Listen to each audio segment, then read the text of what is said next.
So আজি মই আপোনালোকৰ ওচৰত আলোচনা কৰিম এগ্ৰিকালচাৰ ডিপাৰ্টমেণ্টৰ ৰিকুৱাৰমেণ্ট 2021ত যিখন ভেকেঞ্চি ওলাইছে 1837 পোষ্ট কিদৰে এপ্লাই কৰিব সকলোবোৰ কথা লৈ আপোনালোকৰ সন্মুখত। তো এগ্ৰিকালচাৰ ডিপাৰ্টমেণ্টৰ পৰা যিখন নটিফিকেশ্যন আহিছে সেইখন কিছুমান পদ আছে, সেই পদসমূহ আপুনি এপ্লাই কৰিব পাৰিব। এখন আছে এগ্ৰিকালচাৰ এক্সটেনশ্যন এছিষ্টেণ্ট, সেইখন আছে 1581 পোষ্ট, যিটো আনৰিজাৰ্ভ আছে আপোনাৰ 886 পোষ্ট। আৰু এপ্লাই আপুনি কৰিব পাৰিব অনলাইনত, আৰু এপ্লাই কৰাৰ লাষ্ট ডেট হ'ল 13/3/2021। তো ফ্ৰেণ্ডছ, কিদৰে এপ্লাই কৰিব এইবোৰ পোষ্টসমূহত, এডুকেশ্যন কি লাগিব, সকলোবোৰ কথা লৈ আপোনালোকৰ সন্মুখত। তো যদি আপুনি নতুন আহিছে মোৰ চেনেললৈ, অনুগ্ৰহ কৰি ছাবস্ক্ৰাইবটো কৰি ল'ব। তো প্ৰথমত আহিম এগ্ৰিকালচাৰ এক্সটেনশ্যন এছিষ্টেণ্ট, যিটো পোষ্ট আছে 1581, আনৰিজাৰ্ভ আছে 886 পোষ্ট, OBCৰ কাৰণে আছে 496 পোষ্ট, STৰ কাৰণে 43খন পোষ্ট, STৰ কাৰণে 65, আৰু PWG যিবোৰ আছে তাৰ বাবে 14খন। তো আপোনাৰ এডুকেশ্যন কোৱালিফিকেশ্যন হ'ল কেণ্ডিডেট হাই ছেকেণ্ডেৰী পাছ থাকিব লাগিব, আৰু যদি আৰু কিবা আৰু এক্সট্ৰা কোৱালিফিকেশ্যন থাকে তেন্তে ছায়েন্স ষ্ট্ৰীম যদি হয় আপোনাৰ ভাল হ'ব চাৰ্টিফিকেটখনৰ বাবে। আপোনাৰ দৰমহা দিব 14,000 পৰা 60,500, গ্ৰেড পে' হ'ব 6,200। তাৰপিছত আন এটা পোষ্ট আছে জুনিয়ৰ এছিষ্টেণ্ট, 200 পোষ্ট আছে, হেড কোৱেটাৰ এটা আছে, আৰু এটা ডিষ্ট্ৰিক্ট লেভেলৰ আছে। তো ইয়াত আছে এডুকেশ্যনৰ কথা যদি কৈছে, আপোনাৰ ইয়াত সম্পূৰ্ণ ডিগ্ৰীত থাকিব লাগিব, অৰ্থাৎ BA পাছ নতুবা BSc পাছ হ'ব লাগিব, আৰু কেণ্ডিডেট 6 মাহৰ কিবা কম্পিউটাৰ ডিপ্ল'মা থাকিব লাগিব। ইয়াত আপোনাৰ দৰমহাৰ কথা যদি আহে 14,000 পৰা 60,500 দিয়া হ'ব, 6,200। আৰু এটা আছে ষ্টেন'গ্ৰাফাৰ, ইয়াত আছে মাত্ৰ 8টা পোষ্ট, ডিগ্ৰী কমপ্লিট থাকিব লাগিব, লগতে আপোনাৰ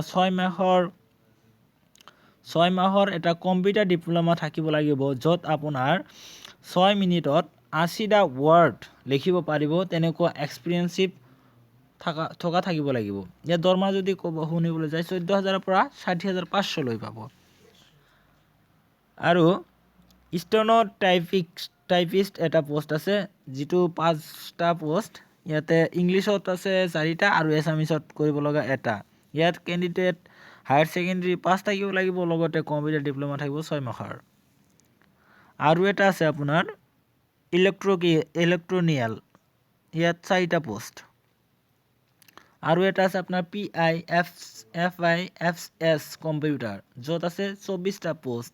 ইয়াত আপোনাৰ হাই ছেকেণ্ডেৰী পাছ থাকিব লাগিব, যিকোনো গভৰ্ণমেণ্ট ৰিকগনাইজ বৰ্ডৰ পৰা। তাৰ লগতে আপোনাৰ ছাবজেক্ট থাকিব লাগিব ইকনমিক্স আৰু মেথামেটিক্স ছাবজেক্ট। ইয়াত 14,000 পৰা 60,500 লৈ দৰমহা দিয়া হ'ব, গ্ৰেড পোষ্ট 6,200 দিব।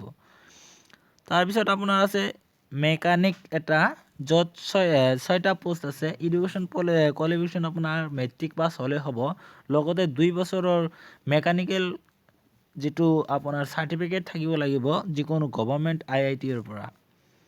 ইয়াত দৰমহাৰ কথা কৈছে 14,000 পৰা 60,500 লৈ। গ্ৰেড IB পোষ্টৰ কাৰণে 9টা পোষ্ট আছে, য'ত এডুকেশ্যন লাগিব 8 পাছ, ৰিকগনাইজ ইনষ্টিটিউট অফ স্কুল, য'ত 12,000 পৰা 35,000 দৰমহা দিব। আৰু এইবাৰ কিদৰে আপুনি এপ্লাই কৰিব, আপোনাৰ এপ্লাই কৰাৰ কাৰণে কোনো টকাৰ প্ৰয়োজন নাই। আপোনাৰ চিটিজেন ইণ্ডিয়ান হ'ব লাগিব, লগতে আপোনাৰ মাষ্ট বি এটা এমপ্লয়মেণ্ট এক্সচেঞ্জ কাৰ্ড যিখন আছে সেইখন বনাব লাগিব। আৰু এপ্লাইৰ যিটো আছে, মই মোৰ ডিছক্ৰিপশ্যনত লিংক দি দিছোঁ, আপুনি লিংকত ক্লিক কৰিয়ে অনলাইন এপ্লাই কৰিব পাৰিব। আৰু আপোনাৰ ডকুমেণ্টছবোৰ লাগিব, recent colour passport size photograph এখন লাগিব। তাৰপিছত আপোনাৰ ছিগনেচাৰ লাগিব। এজ প্ৰুফৰ কাৰণে হয়তো বাৰ্থ চাৰ্টিফিকেট, আধাৰ কাৰ্ড, পান কাৰ্ড হ'লেই হ'ব। এডুকেশ্যন কোৱালিফিকেশ্যনৰ চাৰ্টিফিকেটখন লাগিব। আৰু EWS চাৰ্টিফিকেট যদি আছে আপোনালোকৰ, EWS চাৰ্টিফিকেট মানে দৰিদ্ৰ যিটো চাৰ্টিফিকেট, সেইটো যদি আছে তেনেহ'লে শ্ব' কৰিব, আৰু যদি নাই। ডিচেবিলিটি চাৰ্টিফিকেট, যদি আপুনি শাৰীৰিকভাৱে অক্ষম, তাৰ যদি কিবা চাৰ্টিফিকেট থাকে সেইটো আপুনি এপ্লাই কৰিব পাৰিব। কাষ্ট চাৰ্টিফিকেট যদি আছে সেইটো আপুনি শ্ব' কৰিলে হৈ যাব আপোনাৰ লাষ্ট ডেট হ'ল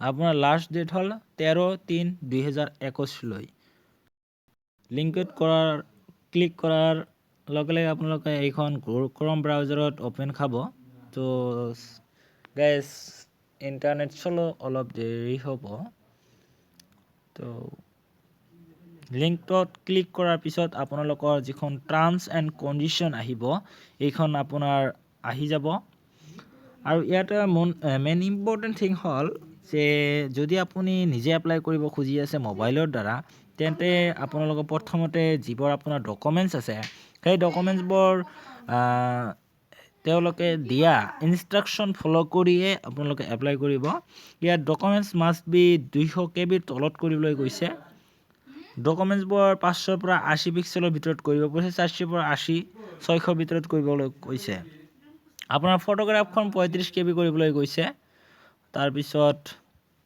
আপোনাৰ সিগনেচাৰ 30 KB ভিতৰত কৰিবলৈ কৈছে আদি কৰাৰ পিছত আপুনি নেক্সট ক্লিক কৰিলে আপোনাৰ নতুন এখন পেজ খোলা খাব আৰু সেই পেজ খোলত যিবোৰ ইনফৰমেশ্যন খোজে সেই ইনফৰমেশ্যন দি গ'লে হ'ল ইয়াতে যিটো আমি প্ৰথমত আলোচনা কৰিলোঁ পোষ্ট সিলেক্ট কৰাৰ পিছত আপোনালোকৰ অলপ ৰৈ থাকিব লাগিব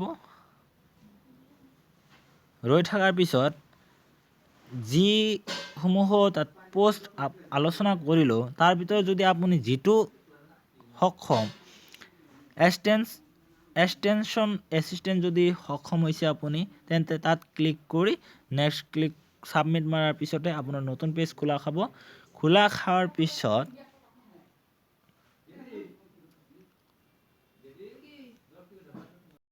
তো এনেখন পেজ খোলা খাব আপোনাৰ এগ্ৰিকালচাৰ ডিপাৰ্টমেণ্টৰ পৰা আৰু যিবোৰ আপোনাৰ খুজিছে ভালদৰে পঢ়ি পিনে এপ্লাই কৰিব ভেৰিফিকেশ্যনৰ কাৰণে আপোনাৰ মোবাইল নাম্বাৰখনৰ OTPও মাষ্ট বি লাগিব এখন ভেলিড ইমেইল ID লাগিব তো বন্ধুসকল পোষ্টখন এপ্লাই হ'ল তাৰপিছত আপোনাৰ প্ৰেফাৰেঞ্চত যিবোৰ আছে